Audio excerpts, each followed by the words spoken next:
साथियों, जय भीम। साथियों, वर्तमान में एक मुद्दा संसद में और पूरे देश में गरमाया हुआ है कि वर्तमान में जो भारत के गृह मंत्री है, उन्होंने एक संसद में अपने भाषण के द्वारा बाबा साहब को लेकर जिन शब्दों का प्रयोग किया, विपक्ष भी यह कह रहा है कि बाबा साहब का उन्होंने अपमान किया और इस मुद्दे को बहुत ज़ोर शोर से उन्होंने उठाया, विरोध किया। संसद परिसर में बाबा साहब की फ़ोटो को लेकर प्रदर्शन किया और पूरे देश में जितने भी लोग बाबा साहब को मानने वाले हैं, वो भी यही कह रहे हैं कि भारत के गृह मंत्री ने बाबा साहब का अपमान किया। विपक्षी पार्टियां इस मुद्दे को लेकर सत्ता पक्ष को घेर रही है। कांग्रेस बीजेपी पर आरोप लगा रही है, अन्य पार्टियां भी बीजेपी पर आरोप लगा रही है। लेकिन यदि आपने बाबा साहब के साहित्यों को पढ़ा है, उनकी पुस्तकों को पढ़ा है और लगभग 100-200 साल या उसके पहले का आप इतिहास जानते हो अच्छी तरीके से, तो आप ये अच्छी तरीके से समझ पाओगे कि इस देश में यानी भारत देश में कभी भी मुद्दा ये नहीं रहा कि कांग्रेस ने बाबा साहब का अपमान किया या बीजेपी ने बाबा साहब का अपमान किया या अन्य पार्टियां जो ST/SC वंचित समाज का प्रतिनिधित्व नहीं करती, उन लोगों ने बाबा साहब का अपमान किया। दरअसल इस देश में बीजेपी कांग्रेस जैसा कुछ नहीं है। इस देश में सिर्फ सवर्ण और अवर्ण ही हमेशा मुद्दा रहा है। उसको रंग राजनीतिक पार्टियों का दे दिया जाता है, लेकिन कभी भी इस देश में कांग्रेस या बीजेपी जैसा कोई मुद्दा नहीं रहा। बाबा साहब ने अपनी पुस्तकों में लिखा है कि बाबा साहब ने जब अपना राजनीतिक क्षेत्र में पदार्पण किया, सामाजिक सुधार के क्षेत्र में उन्होंने कदम रखा और अपने वंचित समाज को अधिकार दिलाने के लिए आंदोलन किया, तो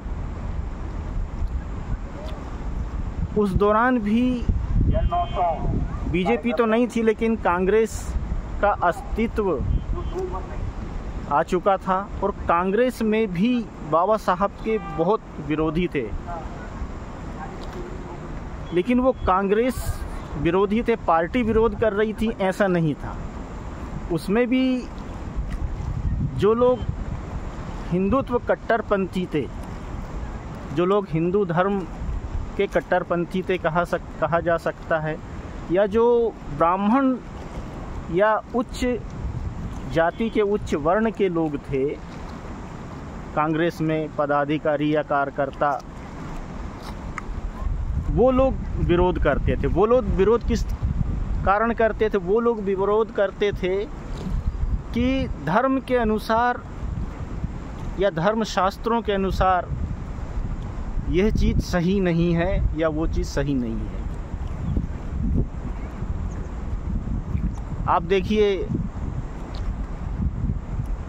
कांग्रेस जिस समय अस्तित्व में आई थी, उस समय कांग्रेस में 2 संस्थाएं या 2 दल अस्तित्व में आए थे। एक दल राजनीतिक क्रियाकलापों को सपोर्ट करता था और एक दल जो है वो सामाजिक सुधार चाहता था।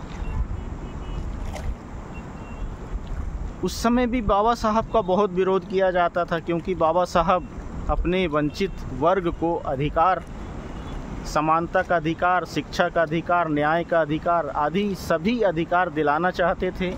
लेकिन यही कट्टरपंथी लोग किसी भी अधिकार को देना नहीं चाहते थे। आप यदि महिलाओं के अधिकारों के बारे में जानना चाहोगे, यदि आप हिंदू कोड बिल के बारे में पढ़िए।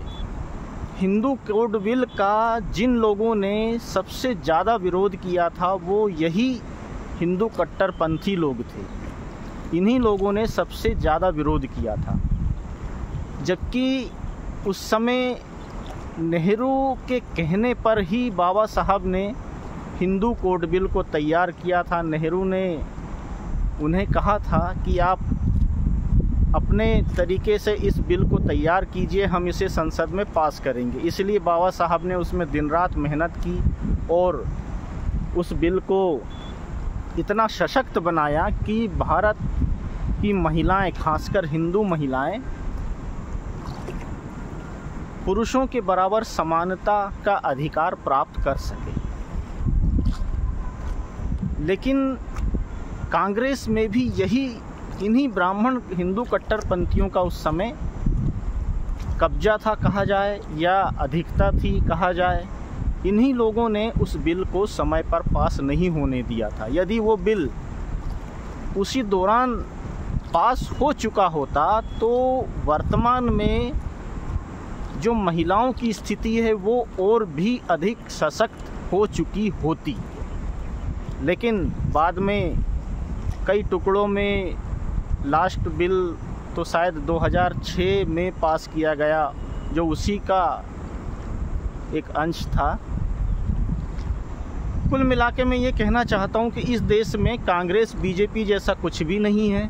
इस देश में सिर्फ ब्राह्मणवाद है, और जब तक ब्राह्मणवाद इस देश में रहेगा, इस देश का कभी भी उस स्तर से भला नहीं होगा, या उस स्तर से देश कभी भी आगे नहीं बढ़ पाएगा जिस गति से देश को आगे बढ़ना चाहिए। सीधी बात कहें तो ब्राह्मणवाद इस देश का सबसे बड़ा जो प्रगति की राह में रोड़ा है वो है। तो खासकर वंचित वर्ग को बाबा साहब की पुस्तकों को पढ़ना चाहिए, ताकि उन्हें सही इतिहास इस देश का पता हो, धर्म क्या है वो पता हो। लोगों को धर्म क्या है वो ही पता नहीं। यदि धर्म की सही व्याख्या, सही परिभाषा आपको जानना है तो बाबा साहब के साहित्यों को पढ़िए। इस देश का सही इतिहास जानना है तो बाबा साहब के साहित्य को पढ़िए। और यदि झूठा इतिहास जानना है इस देश का तो धर्म ग्रंथों को पढ़ लीजिए, या उन ग्रंथों को पढ़ लीजिए जिन ग्रंथों को ब्राह्मणों ने लिखा है या उच्च जाति के लोगों ने लिखा है। और यदि आपको सही में इस देश का सही इतिहास जानना है तो आप बाबा साहब के साहित्यों को पढ़िए। ब्राह्मणवाद ने या ब्राह्मणवादी लोगों ने या ब्राह्मणवादी सोच रखने वाले लोगों ने बाबा साहब के साहित्य को इस देश में कभी भी आम नहीं होने दिया, आम जनता तक पहुंचने ही नहीं दिया। बाबा साहब का साहित्य इस देश में आम जनता तक या आम लोगों तक इसलिए सुलभ नहीं हो पाया क्योंकि लगभग सभी प्रिंटिंग प्रेस उच्च जाति के लोगों की थी, बुक स्टोर्स उन्हीं लोगों के हैं, और वो किसी भी कीमत पर बाबा साहब के साहित्य को आम लोगों तक नहीं पहुंचने देना चाहते थे। उन्होंने पूरा प्रयास किया। वर्तमान में आप देखिए, किसी भी बाजार के गली चौराहे में पुस्तकें मिल जाएंगी, ऐसी पुस्तकें, ये व्रत का था, वो व्रत का था, काल्पनिक कथाएं या काल्पनिक धर्म ग्रंथों की पुस्तकें बड़े आसानी से मिल जाएगी, बड़े आसानी से सुलभ हो जाएगी। लेकिन बाबा साहब के साहित्य आप किसी महानगर में और महानगर के किसी बड़े स्टोर में भी तलाशेंगे तो बाबा साहब का पूरा साहित्य, सभी बुकें आपको नहीं मिल पाएगी। ये इस देश का दुर्भाग्य है। साथ ही बाबा साहब के मानने वाले लोगों ने भी बाबा साहब के साहित्य को आम जनमानस तक पहुंचाने का कोई प्रयास नहीं किया। जो लोग बाबा साहब के कहने पर धर्म परिवर्तित कर बौद्ध बन गए, वो भी लगभग पूरी तरीके से धर्म में लिप्त हो गए, जबकि उनका दायित्व था कि बाबा साहब के साहित्य को आम लोगों तक पहुंचाए, सुलभ करवाएं, हो सके तो फ्री में वितरित करें, ताकि जो वंचित वर्ग का व्यक्ति, वंचित वर्ग के जो छात्र हैं, अधिकतर लोग दैनिक मजदूरी करके अपना काम चला रहे हैं, वो कोर्स की किताबें भी खरीद नहीं पाते, तो वो कोर्स के अलावा अन्य किताबें कैसे खरीदें। यदि उन लोगों तक बाबा साहब के साहित्य को पहुंचाकर उन्हें जागरूक करने का प्रयास किया जाता तो हो सकता है वंचित वर्ग का बहुत सा व्यक्ति अभी तक जागरूक हो चुका होता। लेकिन चूंकि वो जागरूक नहीं है, इसलिए अंधविश्वास, अंधश्रद्धा, कर्मकांड और पाखंडवादियों के भ्रम जाल में हमेशा लिप्त रहता है। वर्तमान में देखिए, आप सुबह उठिए, किसी मोहल्ले से गुजरिए, आप देखेंगे कि सुबह से ही टीवी में पाखंडियों के प्रवचन सुनते हुए आप उसे देख सकते हैं, उसे आप सुन सकते हैं। घर परिवार के महिलाएं, बुजुर्ग वही प्रवचन देख देख के ये कहिए कि मानसिक रूप से पूरी तरीके से उनके गिरफ्त में आ चुके हैं और अब उनको उस गिरफ्त से निकालना बहुत बड़ी चुनौती है। लेकिन यदि वो बाबा साहब के साहित्य को पढ़ चुके होते या आज भी बाबा साहब की कुछ पुस्तकों को यदि वो पढ़ लें तो निश्चित तौर पे ये मानसिक गुलामी से वो हमेशा के लिए आज़ाद हो चुके होंगे और फिर कभी भी किसी भी पाखंडी के जाल में नहीं फंस पाएंगे वो। लेकिन वंचित वर्ग ने भी कभी बाबा साहब के साहित्य को उतना महत्व नहीं दिया। वंचित वर्ग सिर्फ सबसे ज़्यादा जिस चीज़ का लाभ लिया है बाबा साहब द्वारा दिलवाए गए सरकारी नौकरी के आरक्षण का वंचित वर्ग ने सबसे अधिक लाभ लिया है। सरकारी नौकरी में लग गए और प्रमोशन में आरक्षण का फ़ायदा उठाकर आउट ऑफ टर्न प्रमोशन भी ले लिए, बड़े पदों पर पहुंच गए। बड़े पदों पर पहुंचने के बाद ये कहते हैं अपने समाज से और अन्य लोगों से कि हमारे ऊपर तो भगवान की कृपा है, हमको जो भी मिला वो किसी देवी देवता भगवान की देन है। जबकि उन मूर्खों को ये पता ही नहीं कि जिस भगवान की देन है वो बाबा साहब अम्बेडकर है। बाबा साहब अम्बेडकर इस देश में वंचित वर्ग के लिए भगवान से भी ऊपर महत्व रखते हैं। वो इसलिए क्योंकि वंचित वर्ग को किसी भी देवी देवता ने कोई भी अधिकार नहीं दिलवाए, ऐसे अधिकार जो इस देश में सम्मान के साथ सर उठा के जीवन जीने के लिए बहुत ज़रूरी है, जैसे शिक्षा का अधिकार, समानता का अधिकार, न्याय का अधिकार, धन संपत्ति रखने का अधिकार। ऐसे मौलिक अधिकार किसी भी देवी देवता या किसी भी भगवान ने नहीं दिलवाए। जिन्हें कहा जाता है कि वो सर्वशक्तिमान है, सब कुछ देते हैं, लेकिन एक छोटे से अधिकार तक तो नहीं दिलवा पाए वो भगवान, वो देवी देवता। वो अधिकार बाबा साहब ने दिलवाए और उन्हीं अधिकारों की बदौलत आज वंचित वर्ग का व्यक्ति सर उठाकर सम्मान के साथ जी रहा है।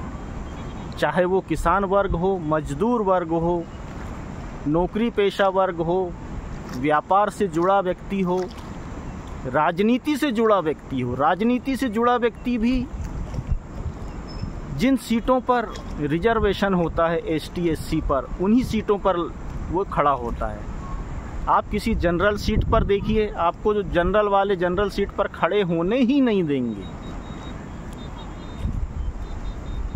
तो राजनीति के क्षेत्र में भी वो व्यक्ति बाबा साहब के अधिकार की बदौलत ही स्टैंड है आज। खुद गृह मंत्री भी, शायद गृह मंत्री जी ब्राह्मण वर्ग से नहीं आते और क्षत्रिय वर्ग से भी शायद नहीं आते, शायद वो वैश्य वर्ग से हो, इसके बारे में कंफर्म तो नहीं कह सकता, शायद वो वैश्य वर्ग से हो। वो बोलते हैं कि इस देश में हम इस देश को हिंदू राष्ट्र बनाएंगे। लेकिन जो भी लोग हिंदू राष्ट्र की बात करते हैं क्षत्रियों को छोड़कर, क्या वो ये कह सकते हैं कि यदि इस देश में हिंदू राष्ट्र ये बन गया और मनुस्मृति लागू हो गई तो क्या उन्हें नेता बनने का अधिकार प्राप्त होगा? नेता यानी वर्तमान के राजा। और हिंदू धर्म में राजा बनने का अधिकार तो सिर्फ क्षत्रियों को है, बाकी किसी वर्ग को नहीं। फिर ब्राह्मण कैसा राजा बनेगा यदि हिंदू राष्ट्र हो गया तो? क्योंकि ब्राह्मणों का जो हिंदू राष्ट्र में या मनुस्मृति में जो ब्राह्मणों का आरक्षण है, वो दान लेने का, दान देने का, शिक्षा लेने का और शिक्षा देने का, ये हिंदू धर्म ने उनको 100% आरक्षण दे रखा है। मान लो हिंदू राष्ट्र घोषित हो गया तो क्या वो नेता नहीं बनेंगे, मंत्री नहीं बनेंगे, विधायक नहीं बनेंगे, सांसद नहीं बनेंगे? छोड़ देंगे हिंदू धर्म के अनुसार, छोड़ना ही पड़ेगा, क्योंकि मनुस्मृति तो यही कहती है।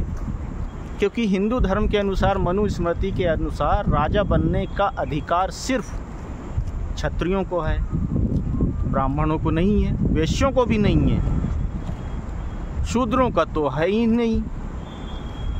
अछूत वर्ग तो हिंदू वर्ग में शामिल ही नहीं है, हिंदू धर्म में शामिल ही नहीं है अछूत वर्ग। फिर लेकिन दलित वर्ग, अछूत वर्ग, जो एसटी एससी वर्ग है, उन मूर्खों को भी नहीं पता और वो भी यही कहते हैं कि हम इस देश को हिंदू राष्ट्र घोषित करवाएंगे।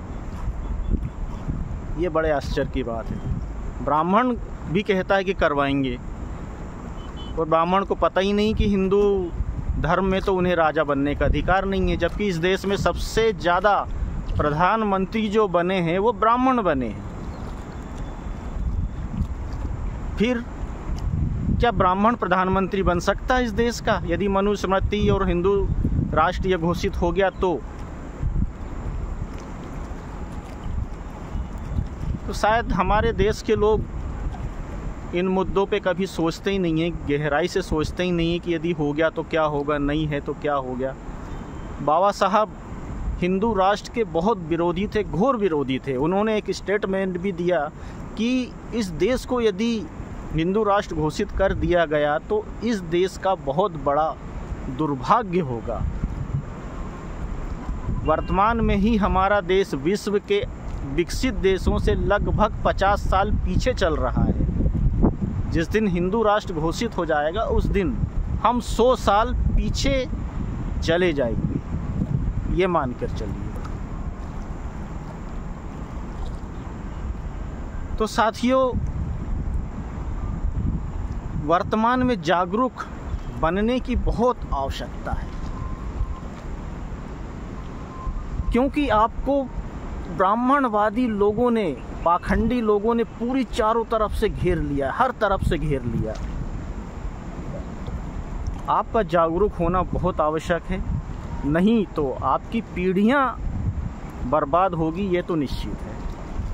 आप यदि इन पाखंडियों के और कर्मकांडों के, अंधविश्वास के जाल में यदि फंसे रह गए तो आपका ये जीवन तो गया, लेकिन आने वाली पीढ़ी का जीवन बर्बाद अवश्य होगा।